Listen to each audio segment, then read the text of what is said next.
Depuis la nuit des temps, les hommes ont voulu se regrouper afin de mener une quête de vérité. Et depuis tout aussi longtemps, ces groupes d'hommes se sont affrontés, parfois par pure incompréhension. Mais n'est-il pas normal de craindre ces sociétés qui s'identifient par le signe secret?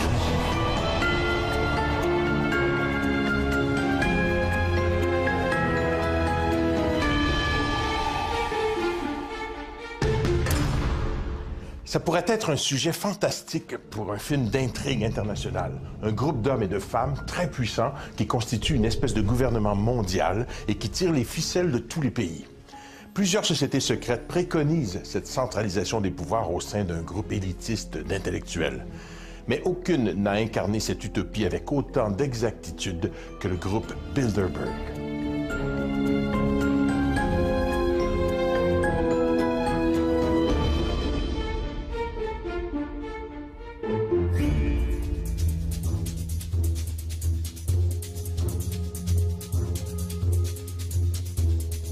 Bilderberg, c'est un groupe informel de plusieurs centaines de personnes qui changent d'ailleurs d'année en année. C'est pas tout le temps les mêmes personnes qui sont là, qui sont en fait des gens qui ont une caractéristique première.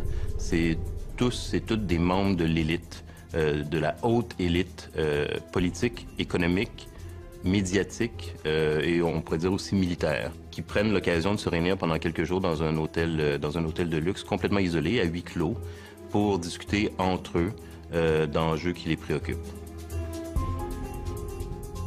Moi, il y a un mot pour décrire ces réseaux d'affaires-là. Le vrai mot, c'est coterie. Coterie veut dire réunion d'hommes riches et influents qui se retrouvent en catimini, en secret, pour le maintien de leurs privilèges et de leurs acquis.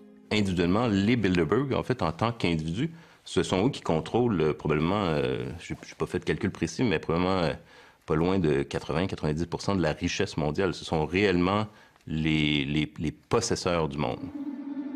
Le groupe Bilderberg réunit environ 120 membres, dont les 2/3 viennent d'Europe et le reste de l'Amérique du Nord. Créé en 1952, le groupe porte le nom de l'hôtel hollandais où a eu lieu la première réunion en mai 1954. Avant la naissance du Bilderberg, qui s'est passé en 1954 aux Pays-Bas, en Hollande, il faut savoir qu'avant ça, il y avait eu un précédent en termes de réseau d'affaires. Il y avait eu, en 1921, aux États-Unis, à New York, il y avait eu la création du Conseil des relations étrangères, en anglais, le Council on Foreign Relations. Donc, on va créer, à partir, justement, du Conseil des relations étrangères de 1921 et du Royal Institute of International Affairs, on va créer, en 1954, le groupe Bilderberg. Les principaux instigateurs du groupe sont le politicien polonais Joseph Ratzinger, un des plus grands défenseurs de l'unification européenne, et le prince Bernard des Pays-Bas, un ancien membre des services secrets. Selon eux, ce groupe était la seule façon d'éviter l'impuissance de l'Europe. Ils trouvent alors le soutien nécessaire outre-Atlantique, de la part de dirigeants d'entreprises tels que David Rockefeller, un financier milliardaire. Les thèmes abordés lors de la conférence de 1954, l'attitude à adopter à l'égard du communisme et de l'Union soviétique et l'intégration européenne. Le Bilderberg naît en Europe, en Occident, au début des années 50. Les années 50, c'est évidemment marqué pour les élites occidentales par différents problèmes spécifiques, entre autres ce qu'ils considéraient comme la principale menace pour l'Occident, qui était le communisme, l'Union soviétique. Donc Bilderberg, quand les élites se réunissent la première fois à l'hôtel du même nom, c'est pour discuter entre autres de la question de la menace communiste, comment les élites occidentales vont faire front, et la solution proposée, c'est ça qui est le plus important, et c'est ça qui est l'esprit Bilderberg, c'est par la coopération et la coordination en fait de décisions entre l'Amérique du Nord, donc principalement les États-Unis et le Canada, et l'Europe de l'Ouest, donc l'Europe libérale. C'est cette idée qu'il faut en fait qu'il y ait un pont de coordination transatlantique entre les puissances occidentales et les puissances libérales qui ont gagné la Seconde Guerre mondiale, mais qui maintenant sont en rivalité avec l'autre gagnant de la Seconde Guerre mondiale, qui est l'Union soviétique, qui est la menace soviétique.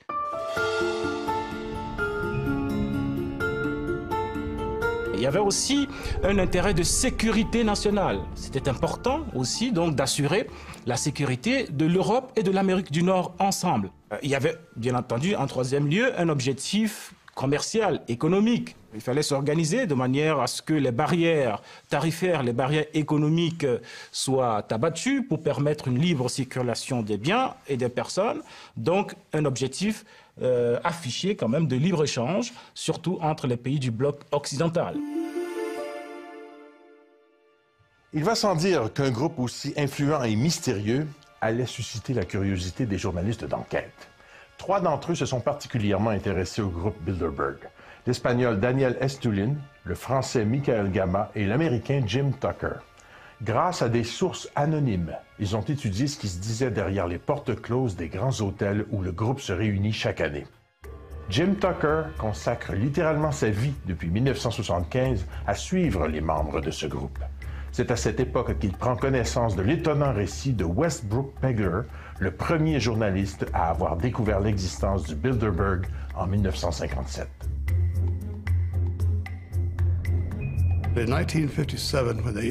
En 1957, quand ils se sont réunis sur l'île Jekyll, en Géorgie, Pegler a été informé que des gens importants se réunissaient sous la protection de gardes armés, que l'île était complètement interdite d'accès. Pegler est accouru et monté dans un arbre avec ses jumelles, puis il a publié 2 articles en nommant ceux qu'il avait pu identifier.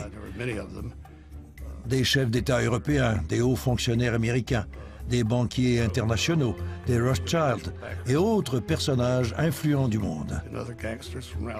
Il a soulevé la question, pourquoi ces secrets? Pourquoi se réunissent-ils? Pourquoi nient-ils leur existence? C'est à percer ce mystère que j'ai consacré ma vie et ça a été toute une aventure.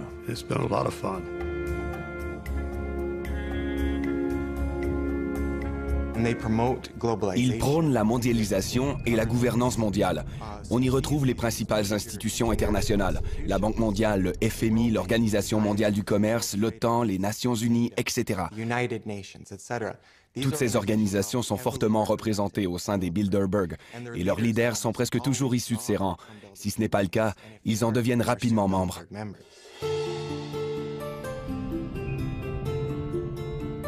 Dans ces groupes-là, l'idée de maîtresse qu'on a dépasse l'identité nationale, d'où est-ce qu'on provient. Et ultimement, les objectifs, c'est la création d'un gouvernement mondial. Encore en 2008-2009, on parlait même d'un impôt mondial. Nous ne sommes pas du tout informés sur les agissements du Bilderberg dans le cas des médias. Un seul exemple, dans le cas de la France, vous avez une réunion du Bilderberg en France, à Versailles, en 2003. En 2003, Versailles était littéralement coupé du reste du monde, verrouillé par la police, par les militaires. Il n'y a pas eu un mot dans la presse française pour évoquer cette réunion, et puis encore moins des sujets traités. C'est toujours en fonction de grands événements politico-économico-financiers. Après, ce qui est dit, alors là, c'est le mystère pour le quidam, les quidam que nous sommes. Une politique que le groupe a adoptée dès le départ, que les propos que les participants vont tenir à l'occasion de ces réunions ne seront jamais rendus publics. Tout simplement parce qu'il voulait donner l'occasion aux participants de ne pas avoir la langue de bois, donc de s'exprimer de façon libre, d'oublier le politiquement correct ou le diplomatiquement correct. Évidemment, ils vous diront qu'il ne s'agit pas de secret, il s'agit tout simplement de confidentialité, il s'agit tout simplement d'une réunion privée. Mais les moyens qu'ils se donnent pour assurer le caractère privé de cette réunion sont en réalité des moyens qui relèvent du culte du secret. Est-ce qu'ils veulent préserver leur intimité, préserver les sujets dont ils discutent? Est-ce qu'ils prennent des décisions qu'on ne voudrait pas entendre, qui discutent de choses que la population ne voudrait pas savoir? C'est sûr que le fait que ce soit en secret, c'est ce qui rend ça évidemment le plus suspect.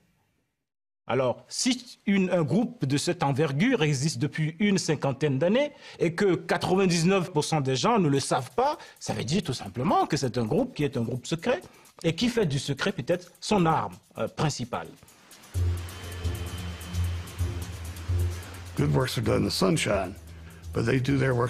Ils œuvrent dans l'obscurité et ils ont des raisons de vouloir garder leur travail confidentiel. Les guerres qu'ils fabriquent ont coûté bien des vies. Plusieurs phénomènes découlent de leur volonté. Par exemple, la récession et les fluctuations du prix de l'essence. La guerre en Afghanistan en 2001. Eh bien, la guerre en Afghanistan, l'année précédente, ça avait été discuté aux réunions du Bilderberg. Et la guerre en Irak, c'était la même chose, ça avait été discuté en 2002. Et les Américains, avec une alliance militaire, avec d'autres pays, ont décidé d'envahir l'Irak en 2003. Le journaliste Daniel Estulin affirme dans son livre « La véritable histoire des Bilderberger » que le groupe aurait également accordé sa bénédiction à Barack Obama pour briguer la présidence des États-Unis.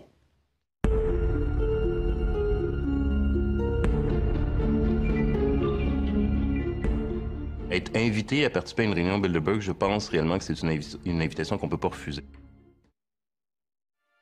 Ne deviens pas membre du groupe Bilderberg qui veut. Les quelques 120 membres sont triés sur le volet et doivent être invités à se joindre au groupe. Selon un communiqué officieux du groupe, les invitations sont uniquement envoyées à des personnages importants et respectés qui, de par leur savoir particulier, leurs contacts personnels et leur influence dans les cercles nationaux et internationaux, peuvent promouvoir les objectifs du Bilderberg. On devient membre de Bilderberg par cooptation, c'est-à-dire c'est probablement un comité assez restreint de Bilderbergers qui invite les gens, et donc il y a une sorte de contingent ou de caucus par pays qui sont convoqués, avec vraiment une palette qui va vraiment des plus grandes familles ou des plus grandes compagnies en termes de puissance économique d'un pays. Les Desmarais, par exemple, au Canada, sont souvent invités. Être invité à participer à une réunion Bilderberg, je pense réellement que c'est une invitation qu'on ne peut pas refuser. Quelqu'un à l'intérieur de ce cénacle, de cette coterie élitistes très sélective, doit tout simplement proposer ton nom. Et à l'intérieur, il doit y avoir consensus. Il fonctionne aussi par consensus.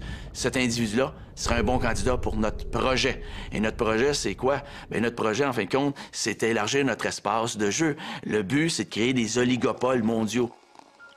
Un oligopole, c'est une situation où il y a très peu de vendeurs, mais énormément d'acheteurs. Ce qui veut dire que les vendeurs qui sont dans le domaine corporatif, peu importe le créneau, bien à ce moment-là, ils ont beau jeu, en fin de compte, de fixer les prix à la hausse parce qu'il y a énormément d'acheteurs pour leurs produits. L'intérêt, c'est de choisir des gens sûrs, efficaces, qui vont servir une cause commune.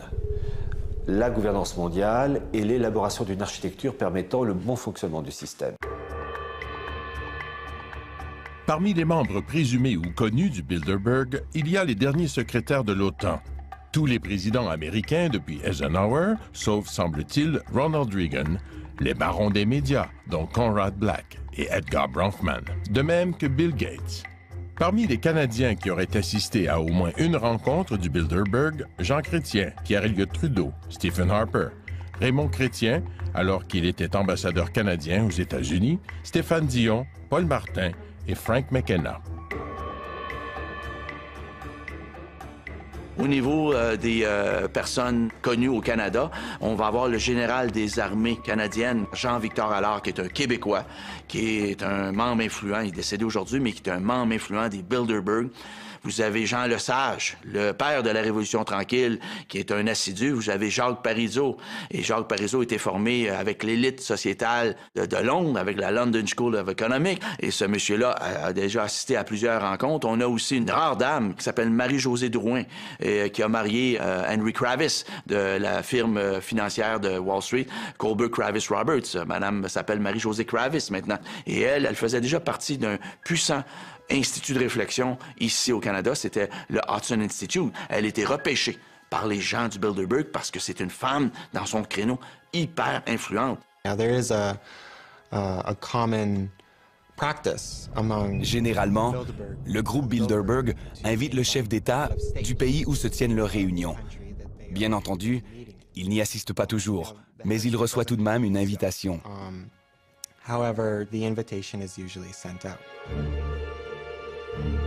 C'est probablement dans ce contexte, c'est-à-dire l'invitation systématique du plus haut dirigeant du pays hôte, que Brian Mulroney a participé à la rencontre du groupe Bilderberg qui se tenait à Toronto en 1987.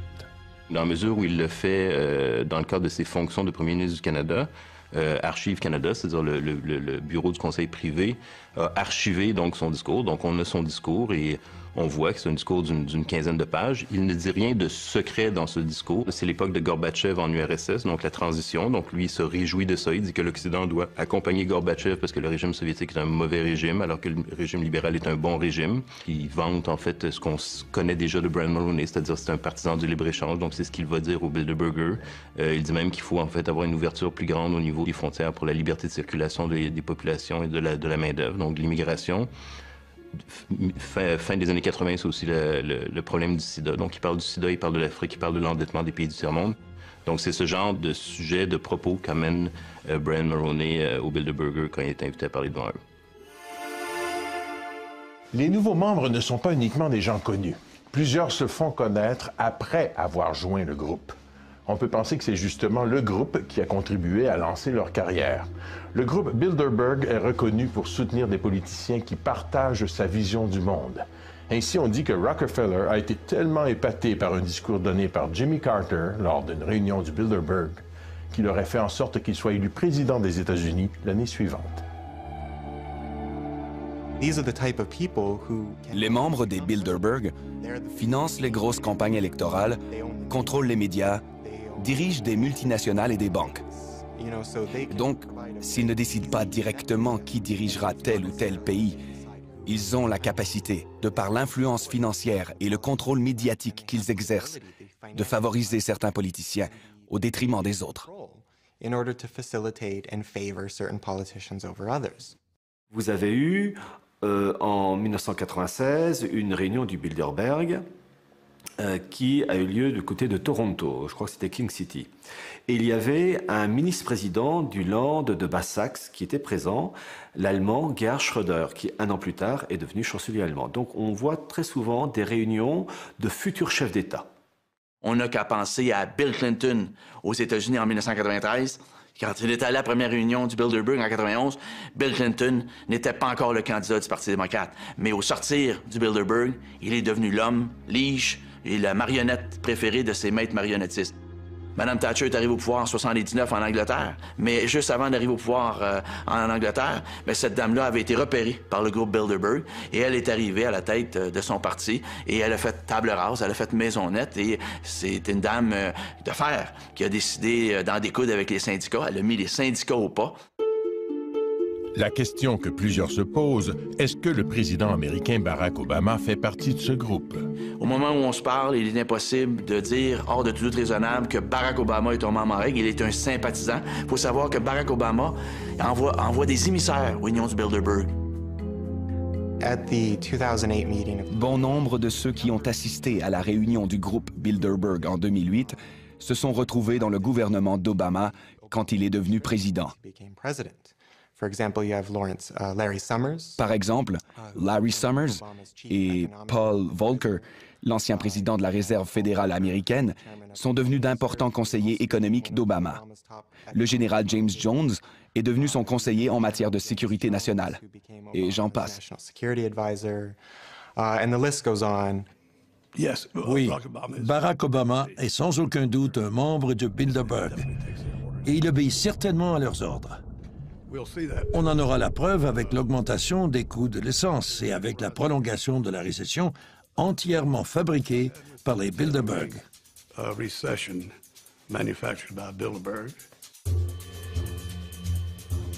Le comité de direction est composé d'une trentaine de membres permanents qui se réunissent tout au long de l'année. Étienne Davignon occupe le poste de président depuis 1999. Les membres du groupe Bilderberg ne le sont pas nécessairement à vie, mais certains le sont depuis longtemps, comme David Rockefeller, qui était présent à la première réunion en 1954 et qui assiste encore à toutes les réunions. Henry Kissinger y est aussi depuis des décennies et n'a jamais manqué une réunion. C'est la crème des crèmes. C'est la noblesse de l'intelligentsia. Ceux qui vont là sont évidemment, c'est pas n'importe qui. Et aujourd'hui, je pense que même si ces groupes-là ont le droit de se réunir, encore que je ne conçois pas ça pour les politiciens, ils doivent pouvoir dire de quoi ils parlent.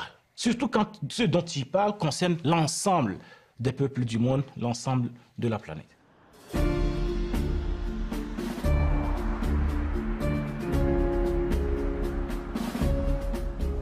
Alors Alors, mon cher Benoît, ces gens influents qui sont membres du Bilderberg, est-ce qu'ils se promènent toujours dans des limousines comme celle-ci? Oui, effectivement, quand ils vont à leur rencontre annuelle, les fins du mois de mai et mois de juin, ils se rendent là en limousine, des limousines aux vitres teintées, et ces gens-là portent des costards noirs, 3 pièces, sombres, avec des lunettes fumées, et ils ont aussi leur garde du corps, toujours dans leur entourage. Et est-ce que ce sont des limousines blindées? Blindées, je dirais pas jusque-là, mais peut-être certaines personnes, parce qu'il y a des dignitaires de pays étrangers là, qui vont là. Il y a aussi des reines, des têtes couronnées qui assistent à la réunion du Bilderberg. C'est pour ça qu'ils se réunissent toujours dans des endroits reculés, loin des centres-villes? 5 étoiles. Ça prend des hôtels 5 étoiles et ça, c'est réservé longtemps à l'avance, mais l'endroit n'est connu souvent qu'une semaine avant l'événement, question de sécurité. Et effectivement, on fait ça dans des endroits qui sont assez huppés, cossus, mais retirés, en fait, compte, question de sécurité toujours.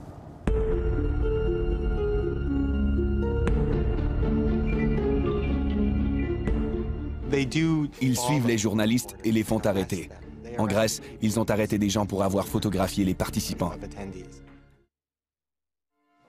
En plus de 50 ans, la presse n'a jamais été autorisée à assister à une rencontre du groupe Bilderberg, pas plus que n'ont été publiées des déclarations sur les conclusions adoptées par les participants.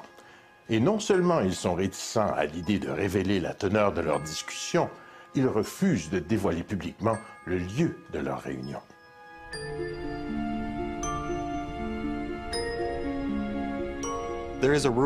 La règle d'or des Bilderberg est qu'il est interdit d'en parler.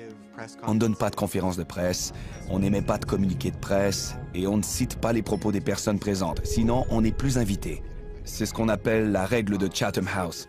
Si vous assistez à la réunion, vous acceptez de ne pas en parler. Ils savent qu'ils ont des intérêts communs.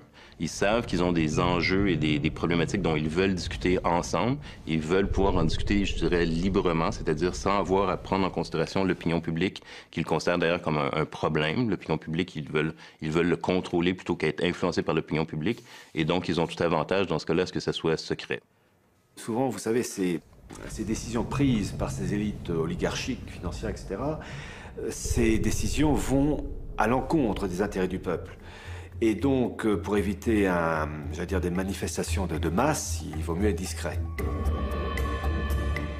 Les seules images possibles à prendre sont celles de limousines venant déposer des invités difficiles à identifier. Il est en effet très bizarre qu'aucun média ne considère ces rassemblements comme dignes de faire l'objet d'une publication, alors que généralement le seul déplacement de n'importe laquelle de ces personnalités fait l'objet des gros titres des manchettes. À mon avis, l'indifférence des médias envers le Bilderberg relève du scandale. La cérémonie des Oscars, cet événement absurde, reçoit un déluge d'attention médiatique. Mais quand les personnes les plus influentes de la Terre se réunissent dans le secret, aucun intérêt. Comment est-ce possible? Si le public savait ce qui se passe, il serait très intéressé. Ce sont des événements qui sont peu connus, donc c'est un cercle vicieux aussi. Moins ils sont connus, moins les médias vont être incités à y participer, moins la population va demander des renseignements par rapport à ça. Les médias officiels ne traitent pas du Bilderberg parce que déjà vous avez énormément de représentants des médias, presse, radio, télévision, qui participent à ces réunions du Bilderberg et ils ont le conseil de ne pas divulguer et de ne pas évoquer dans la presse ces réunions parce que tout simplement, les grandes choses se font toujours avec discrétion et puis si ces grands dirigeants des médias veulent avoir un avenir professionnel, il vaut mieux qu'ils soient obéissants.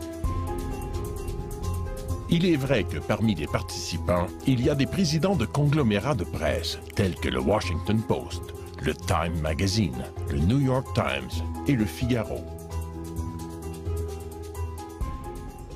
On sait maintenant que l'éditeur du Washington Post a assisté à toutes les réunions depuis 1954 et qu'il a gardé la promesse du secret absolu. Assister à une seule réunion revient à faire un vœu de silence à vie. Au Canada, il y en a eu une récente en 2006, c'était à Ottawa, et c'était une des rares fois que Radio-Canada est allé couvrir la rencontre du groupe Bilderberg dans un hôtel huppé, cossu d'Ottawa. Le journaliste Patrice Roy était sur place. Est-ce que la centaine d'hommes et les quelques femmes qui arrivent ici en limousine, cachées derrière des vitres teintées, possèdent un vrai pouvoir occulte? Ce qui est sûr, c'est qu'ils sont tous influents dans leur domaine. Et c'était toute beauté. Ça n'a pas duré 3 heures, ça a duré 3 minutes. Mais c'est quand même 3 minutes de plus que ce qu'on a toujours eu avant, alors qu'il y avait un blackout médiatique. Il y a plusieurs hypothèses pourquoi il y a peu d'attention médiatique aux événements Bilderberg. Je pense que c'est simplement que ce n'est pas une réunion officielle. C'est-à-dire que les gens qui sont à la réunion Bilderberg annuelle ne sont pas là en tant que représentants de leur pays ou en fonction de leur fonction publique et officielle.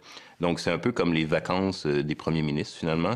Elles peuvent être couvertes par les médias, mais en principe, ça n'a pas une grande importance publique. Je pense que c'est ça qui leur permet de jouir d'une certaine discrétion par rapport aux médias. Et ça a de toute évidence pas la même visibilité aussi que les grands sommets, parce que lors des grands sommets, comme le G8, G20, par exemple, les sommets eux-mêmes invitent les journalistes. Dans le cas de Bilderberg, ils ne sont pas invités, donc il y a beaucoup moins de possibilités pour eux d'y aller.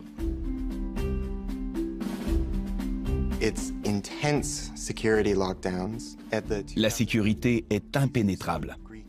À la réunion de 2009 en Grèce, l'armée grecque avait déployé des bâtiments de la marine, des camions armés et la police secrète pour surveiller l'hôtel où se déroulait l'événement.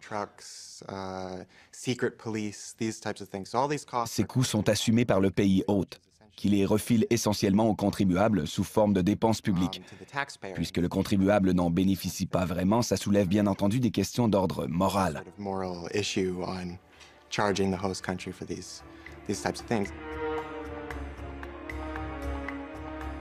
Ils suivent les journalistes et les font arrêter. En Grèce, ils ont arrêté des gens pour avoir photographié les participants. Donc c'est une forme de harcèlement, mais je n'irai pas jusqu'à dire qu'ils ont l'intention de blesser ou de tuer des journalistes, parce que ça pourrait engendrer une tempête médiatique qu'ils veulent à tout prix éviter.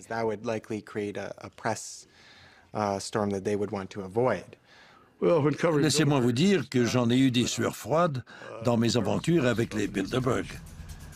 Au Portugal, j'avais embauché un chauffeur pour m'emmener le soir vers 23 heures pour tenter de m'emparer de quelques documents. Le chauffeur a accepté de me déposer à côté d'une clôture et de m'attendre les phares éteints. J'avais à peine parcouru une centaine de mètres lorsque j'ai entendu des coups de feu passer au-dessus de ma tête. J'ai été pris par surprise. Alors j'ai pris mes jambes à mon cou, j'ai sauté par-dessus la clôture et on est parti à toute vitesse avec les phares encore éteints. Et puis j'ai pensé, ils n'ont pas essayé de me tuer. Ils ont voulu m'intimider et ils ont réussi.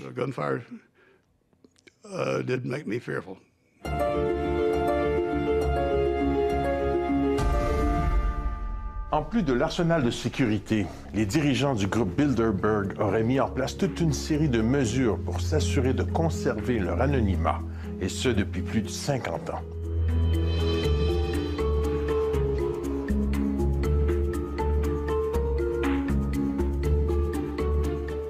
Ce qu'il faut, en fait, c'est vraiment un grand hôtel chic, qui va être finalement vidé de ses touristes et de ses visiteurs habituels. Donc, c'est vraiment l'ensemble des chambres et de l'établissement de l'hôtel qui est réservé pour la réunion Bilderberg. Le personnel de l'hôtel n'est informé de la réunion que la veille. Et on leur interdit même de s'adresser aux clients qui participent aux réunions. On demande donc aux employés des hôtels motus et bouche cousue. Si un employé d'un hôtel serait vu en compagnie d'un journaliste d'enquête qui enquête sur le Bilderberg et qui a déjà écrit sur le Bilderberg, ça serait pas fort probablement source de renvoi sur le champ. Est-ce qu'ils vont réussir à garder ce secret longtemps? J'en doute. Plus ce sera secret, plus on en parlera. Parce que les moyens d'en parler aujourd'hui existent partout. Donc ce groupe aurait intérêt à se rendre compte de ce que nous sommes dans une nouvelle ère, l'ère de la démocratisation de l'information, l'ère des médias sociaux, et que ça devient intenable aujourd'hui de maintenir ce culte du secret. Le nouveau site web du groupe Bilderberg, bilderbergmeetings.org, est une approche intéressante en termes d'image. Il a été créé en 2010 et c'est la première fois que le groupe reconnaît sa propre existence. Il publie maintenant la liste des participants aux réunions, l'endroit où celles-ci se tiennent et les thèmes abordés, sans toutefois révéler ce qui se dit.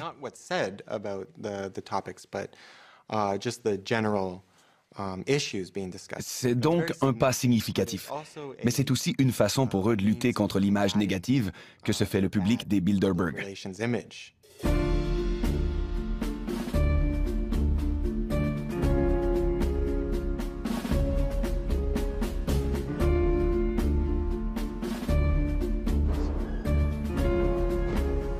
Mais quand on est une centaine d'individus, des princes, des princesses, comment on fait pour passer inaperçu, surtout quand on voyage dans des hôtels de luxe comme celui-ci? Bien, premièrement, les hôtels 5 étoiles qui sont réservés pendant 3 jours par le Bilderberg sont toujours dans des endroits reculés, donc il y a moins d'affluence, il y a moins de circulation, c'est voulu pour des questions de sécurité. Mais pendant combien d'années ils ont réussi à rester aussi discrets? Bien, écoute, on a entendu parler dans les années 90 du Bilderberg, on connaît ça.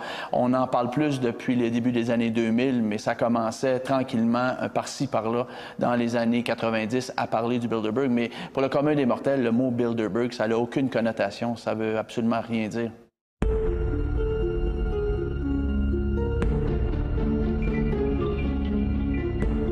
Il y a vraiment un rituel qui dure depuis une cinquantaine d'années et qui est suivi, respecté de façon rigoureuse. Le groupe Bilderberg est encore et toujours très actif. 59 réunions ont eu lieu entre 1954 et 2010. Parmi elles, 5 se sont déroulées au Canada. En ordre chronologique, au manoir Saint-Castin du lac Beauport, à Mont-Tremblant, Montebello, Toronto et Ottawa. Le déroulement des réunions doit répondre à un décorum particulier. Il y a vraiment un rituel qui dure depuis une cinquantaine d'années et qui est suivi, respecté de façon rigoureuse. Les gens s'asseyent les uns à côté des autres suivant leur ordre alphabétique. C'est-à-dire que si vous êtes le prince Bernard des Pays-Bas, si le nom de famille commence par B, vous pouvez vous asseoir à côté d'un professeur d'université dont le nom aussi commence par B. Je veux dire, c'est pas parce que vous êtes prince que vous allez vous asseoir forcément à côté d'un autre prince. Voyez-vous, c'est un peu là qu'on définit peut-être le côté égalitaire du groupe. L'autre rite qu'ils respectent, c'est évidemment la prise de parole. Les gens sont tenus de respecter leur temps de parole. On s'attend à ce que les participants aux réunions des Bilderberg s'expriment.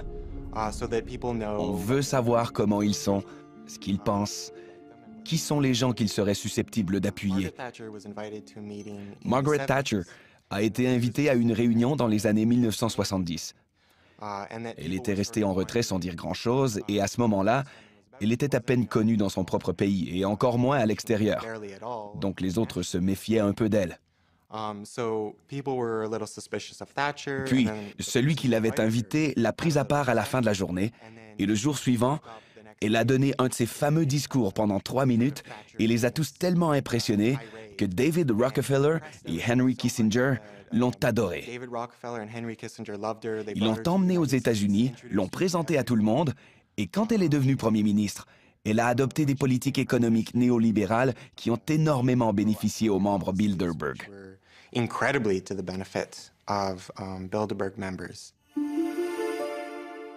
Les participants doivent aussi parler parfaitement l'anglais, comme c'est la langue officielle de la rencontre. Il n'y a pas de traduction simultanée. Ils doivent venir seuls. Ni conjoints ni collaborateurs ne sont admis. Même les assistants personnels, dont les gardes du corps, ne peuvent y assister et doivent manger dans une pièce séparée. La seule exception concerne les reines. La reine Béatrix des Pays-Bas amène son fils héritier et la reine d'Espagne peut venir accompagnée du roi Juan Carlos. À l'instar des sociétés secrètes, y aurait-il à l'intérieur des réunions une sorte de rituel, de serment d'allégeance exigé de la part des participants?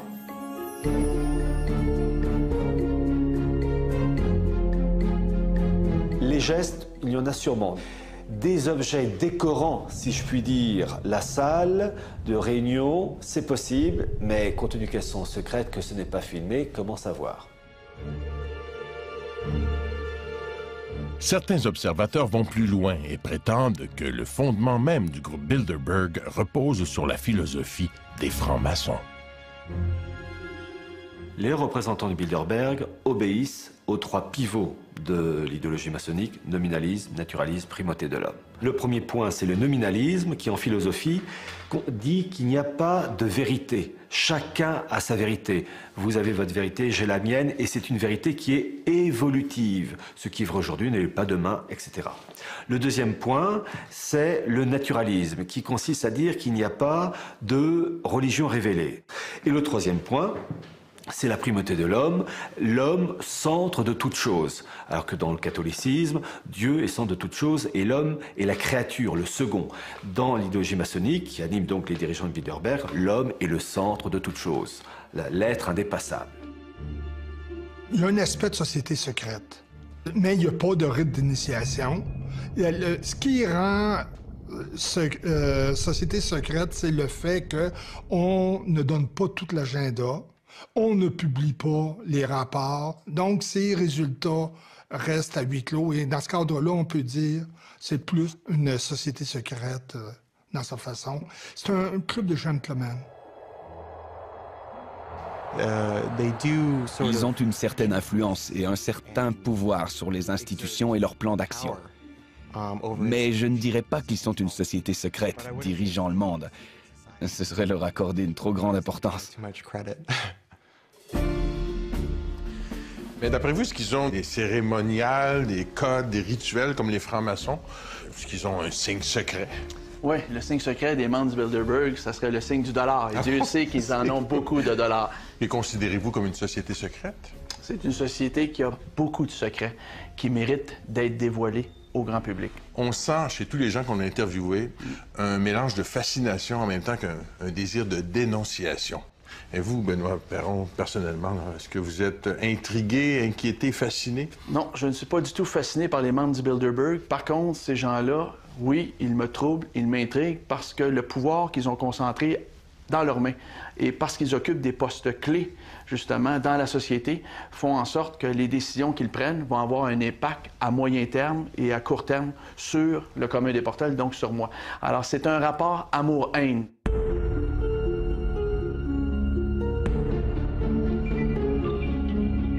On est en droit de se demander ce qu'ils font, ce qu'ils devraient faire, puis comme on le sait pas, ben on l'invente.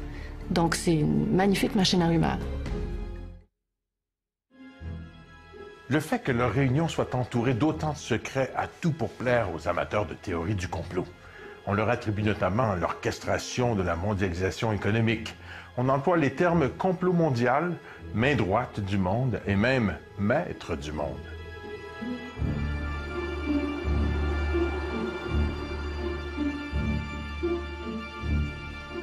Évidemment, le fait qu'ils soient si secrets aussi a pour effet de créer toutes sortes de fantasmes, évidemment, à leur propos. On a l'impression que c'est un gouvernement secret mondial, occulte, qui réussisse à déclencher des guerres, à créer des crises économiques. Donc, le secret a un effet, à la limite, pervers, dans la mesure où peut-être qu'on exagère même l'influence qu'ils ont. Mais évidemment, comme c'est secret, c'est difficile de faire la part des choses. Il n'y a rien de pire que le secret pour susciter ou stimuler l'imagination ou développer des mythes. On est en droit de se demander ce qu'ils font, ce qu'ils devraient faire, puis comme on le sait pas, ben on l'invente. Donc c'est une magnifique machine à rumeurs. On pense par exemple que c'est un groupe qui pense constituer sur l'échelle mondiale une sorte de monde Inc., c'est-à-dire de détruire les barrières de l'État-nation et de donner au capital la prépondérance qu'il doit avoir et de confier à une élite économique, une élite économique la gestion des affaires du monde. Il y a certains qui pensent que dans le groupe, en tout cas, il y a des gens qui proposent des mesures encore plus extrêmes, des mesures plus radicales, qui consiste par exemple à laisser faire des maladies, à créer, à inventer des maladies pour décimer des portions de population. Donc, si c'était ça l'objectif, il est évident qu'on ne peut pas en parler en public. Tout le monde devrait être inquiet. Que vous soyez cireur de chaussures ou propriétaire d'une banque ou pilote d'avion, l'économie nous affecte tous. Et ils manipulent l'économie. Donc, tout ce qu'ils font a un impact sur nous tous. Ce qui m'interpelle sur le plan éthique, je ne sais pas jusqu'à quel point ça serait scandaleux ou pas, mais c'est la collusion. Le principe de la démocratie, c'est la séparation des pouvoirs. Et quand on voit qu'il y a des rencontres où il y a possibilité de collusion ou de trafic d'influence entre les plus grands pouvoirs que sont le pouvoir de la presse, le pouvoir financier, le pouvoir politique, et à ce moment-là, ça devient inquiétant. En 1976, une réunion du groupe Bilderberg a été annulée parce que le président de l'époque, le prince Bernard des Pays-Bas, était accusé de corruption relativement à certains avantages qu'il avait accordés à Lockheed Martin, ainsi qu'à d'autres compagnies semblables. Et c'est ce genre d'arrangement que les réunions des Bilderberg facilitent. Bilderberg est réservé à quelques régions du monde, disons à 2 grandes régions du monde. Réservé aux pays européens, un certain nombre de pays européens, et à l'Amérique du Nord. Mais imaginez un groupe qui parle de sécurité énergétique, de sécurité nucléaire, qui parle de géostratégie mondiale, qui parle de commerce international, qui parle de l'aide publique à l'Afrique. Et on nous dit que c'est un groupe privé. Donc vous voyez donc là le problème de légitimité que ça pose. Le groupe Bilderberg n'a aucune légitimité démocratique. Il dirige, il impose des vues sans aucune légitimité issue du suffrage universel. Donc, il y a un déni de démocratie qui est complet. Le Bilderberg pose des questions importantes d'un point de vue de la démocratie libérale. La démocratie libérale de la fin du 20e siècle, début du 21e siècle, a quand même des principes de base, c'est-à-dire évidemment une certaine transparence par rapport aux décisions publiques, une certaine redevabilité des élites politiques par rapport à la population, une liberté de presse, évidemment, et un certain principe, disons, d'égalité en termes d'influence des décisions. Et donc là, Bilderberg, évidemment, représente une contradiction par rapport à tous ces principes. Ces gens-là ont le pouvoir, en catimini, et c'est ça qui me trouble, de fixer l'agenda économique d'un pays qui a élu à sa tête un gouvernement démocratiquement. Autrement dit, mon vote n'a aucune importance. Tout ce qu'on pose dans les urnes à chaque 4 ans, c'est une foutaise. Parce que de toute façon, les candidats sont déjà présélectionnés. Depuis qu'on a organisé les sociétés, depuis le début de l'humanité, le jeu d'influence s'est toujours fait. C'est un incontournable, ça fait partie de la façon qu'on a de gouverner. On peut vouloir avoir une plus grande transparence, mais ici encore, l'expérience humaine nous a montré qu'il y a des limites à la transparence. C'est que souvent, trop de transparence rend aussi une société ingouvernable. Tout le fondement du grand débat sur la démocratie, est-ce que c'est mieux d'avoir une dictature bienveillante ou une démocratie parce que finalement, on pense que les citoyens ne sont pas assez intelligents, instruits ou éduqués pour prendre leurs propres décisions. Et c'est le fondement du débat démocratique entre une élite qui serait meilleure pour définir notre bien et le protéger que nous-mêmes. Ma réponse à moi, c'est que c'est notre responsabilité comme citoyennes et citoyens de s'investir dans notre avenir puis de prendre les décisions qui vont avec ça. Si on revient sur l'histoire des Bilderbergers depuis les années 50 jusqu'à aujourd'hui, on peut penser en fait qu'ils ont eu plusieurs occasions pour sabler le champagne. La Constitution de l'Union européenne, ils l'ont. Ils ont un marché commun européen, une assez bonne intégration, disons, ou coopération Amérique du Nord, Europe, ils l'ont. Ils avaient des cauchemars au sujet de la menace soviétique. Cette menace soviétique, elle n'existe plus. Donc, je pense qu'au fil des décennies, les Bilderbergers, en fait, ont vu un monde qui ressemble de plus en plus à ce qu'ils rêvaient de créer ou d'obtenir ou de provoquer.